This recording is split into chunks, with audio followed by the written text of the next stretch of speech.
Well, hey there team, welcome back to the channel and welcome to my overview of White Knuckle. So if you're not across it, I do overviews on this channel. I look at the first 2 hours of a game. That's the Steam refund window. Steam says you can make up your mind about whether you want to keep a game or not in that time. Generally speaking, as a rule, I agree. I'd say 20 hours in, you're probably not going to change your mind about how you felt 2 hours in. So it's a short, punchy video, broad strokes info. Keep it around 10 minutes, and then you can make up your mind on your own.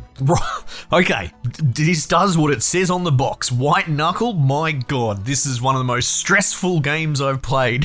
I think I love it. And it's always good to check out these, what I would probably call hyper indie. Even the indie market is shifting and the quality and all that. This, at first blush, is pretty bare bones, but in motion, with your hands on it, experiencing it, heart in your mouth moments galore. If you're a bit funny about heights, maybe you don't want to pick up this game. I used to be, I kind of got over it through being forced into front-facing bloody abseiling. So who knows, add that to the PTSD pile. But regardless, this is pretty excellent. And there's a lot of skill to it as well. One of my concerns was if this was like some sort of streamer bait game. You know what I mean? Those games that are designed more to watch your streamer crack the sads when they drop a ball down a mountain or something like that. That's not really what this is. This is actually a pretty high skill ceiling, incredibly rewarding roguelike type game. And I say roguelike because it has a menu saying unlocks and all that, but I think that's more logbook entries. Each run is a little bit different. There's sort of rooms that you ascend through, and they are repeat rooms, but they're shuffled up. Like, we're not talking blueprints level or anything like that, but it's not pure procedural either, which is good because you kind of want something like this that requires precision to be handcrafted. Outsourcing it to a procedural generation can turn things into slop. Anyway, I'm getting ahead of myself. White Knuckle is developed by Dark Machine Games. Don't know anything about them. I think this is their first product. If you told me this is a one-man operation, I'd believe you for sure. And it's published by Dread XP, who've had some bangers like Dread Delusion, another what I would call ultra indie game. Really cool. I like that a lot. And I've got Mortuary Assistant sitting there. I haven't touched it, but I've heard it's very good. I suppose after Autopsy Simulator, I wasn't keen to give that a go. Anyway, Dread XP, they're picking some bangers. That's not bad. Good to know. In this game, it's a first-person mantling, climbing simulator. I find these sort of games, especially, you see a bit more of them about like climbing up mountains. In a way, Death Stranding really opened the door to mountaineering simulators, walking sims in not the disparaging sense, but in the actual art of navigating terrain on foot. And you get all sorts of stuff coming out of that, but this is in that category. However, you're not really going up a mountain. You're going up a sort of nondescript tunnel straight up, tube. It might change further up. I don't want to get spoiler or anything like that. You're essentially trying to ascend this dilapidated facility that, honestly, the art direction, the sound design, everything about the mood of this just oozes theme. It's actually wild. It has no right to be this thematically awesome. And it reminds me of all things of Silent Hill. That eerie, creepy edge of your vision. I don't know how else to describe it. That horror, unpleasant feeling. They've got that nailed here. And you can sort of see it in the art direction with the broken down industrial facility. But what you're probably not catching in the footage is the audioscape, which is out of control. And that's a mixture of all sorts of voice-over radio announcers that lean more towards something like Black Mesa, Half-Life style, klaxon horns and alarms that'll go off that will make you let go of a ledge.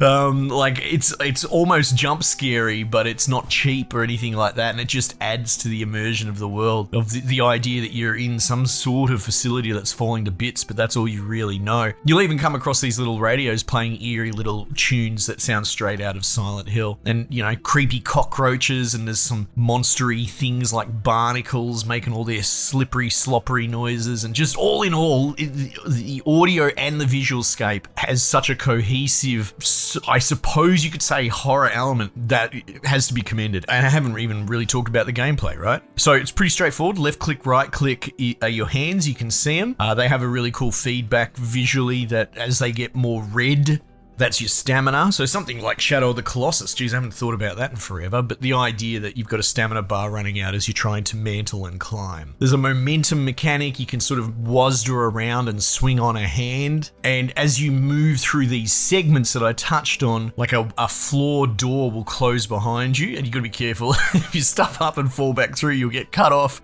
which I had happen once. It's not very common, but it's cool. It gives you a little bit of a respite. There's a sort of rudimentary shop system. You can pick up golden cockroaches and put them in a slot machine to buy stuff, but I haven't engaged too much with it because most of the consumables you use, you know, pitons, rebar that you can just throw as like a spear into a wall to swing on. I don't go through them quite as much, but the currency does carry across through playthroughs. I suppose you could argue the most roguelite mechanic of all. So I guess as you get higher and you get more stressed out in further runs, you're going to be thankful that you were banking all that money and not using it from previous runs. But yeah, the game explains itself pretty visually. You're climbing around with both hands. It is so stressful. The Doom mechanic is that there's like a rising monster sludge making horrible noises from the ground, and it's not super fast, but it is steady and constant and doesn't stop. And then when you eventually do miss a jump and you fall like bloody 30-40 feet, you don't have fall damage, but then, you know, you're down there with the audio of the something akin to chemical plant zone drowning in Sonic, right? It will stress you out more than you're already stressed, and you'll panic. And panic is how you lose all your runs. But oh my god, it's so good. And there's some really advanced stuff that you can kind of do, like if you're hanging from one hand, because as you go further and further up, I think I've gotten to about 500 meters or something so far, it gets harder, right? And it gets more heroic. And one of the first things that you'll sort of have to overcome is, even if you're swinging at a good momentum, you might get to a point where you won't actually be able to finish up onto a resting ledge. Like, you're going to potentially run out of stamina before you hit a ledge. And what you can do is, while hanging from one hand, you can open your inventory and pull out like a can of food and eat that with the other hand, and that will reset your stamina bar. Other strategies are you start with a hammer and you pick up pitons along the way. And whilst hanging, I mean, you could put the first one in from a stationary position, but generally you're going to have to get this more high skill ceiling method of